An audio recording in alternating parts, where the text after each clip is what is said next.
మా వారు డ్యూటీకి వెళ్ళిపోయిన తర్వాత బ్రేక్ఫాస్ట్ చేసిన గిన్నెలు తోమేసి ఇంకా మిషన్లో బట్టలు అయితే వేసానండి. పనంతా అయిపోయిన తర్వాత ఒక 2-3 వీడియోలు చేసుకుందామని చెప్పి అయితే డైనింగ్ టేబుల్ దగ్గర కూర్చున్నాను నేను వీడియోలు చేసుకుంటా ఉంటే మోక్షకి హాయ్ చెప్పమని అయితే దగ్గరికి రమ్మని చెప్పాను.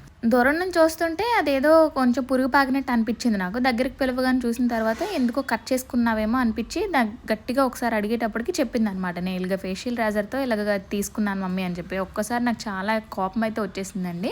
ఎందుకంటే నార్మల్గా కాళ్ళ దగ్గర కానీ చేతుల దగ్గర కానీ ఎక్కడ తీసుకున్నా పర్లేదు, అదే కంటి దగ్గర అనమాట. అదే కొంచెం కిందకు వచ్చి ఉంటే మాత్రం చాలా ఇబ్బంది జరిగిపోతుంది. సో అలాంటివి ఏంటంటే చాలా రేర్ అండి. నేను మోక్షకి నార్మల్గా ఎక్కువగా ఏం కొట్టను, అసలు కొట్టనండి ఎక్కువగా. ఎందుకంటే చాలా కేరింగ్గా చూసుకుంటాను. మోక్షకి ఏం కావాలంటే ఇది కొనివ్వడం కానీ ఎక్కడికైనా తీసుకెళ్ళడం కానీ. కొట్టిన తర్వాత మోక్ష ఏడుస్తూ పడుకుని పోయింది. ఆ పడుకున్నప్పుడైతే నాకు చాలా బాధ అనిపించిందండి. ఒక మదర్గా నాకు మా మమ్మీ గుర్తొచ్చింది అనమాట. మాకు చిన్నప్పుడు అలాగే మేము పడుకుని పోయిన తర్వాత మా చెల్లికి కొట్టినప్పుడు కానీ దగ్గరికి వచ్చి మరీ పొజ్జుగించేది. వీడియో నచ్చితే లైక్ చేయడం మర్చిపోవద్దండి. మళ్ళీ నెక్స్ట్ వీడియోలో కలుస్తాను.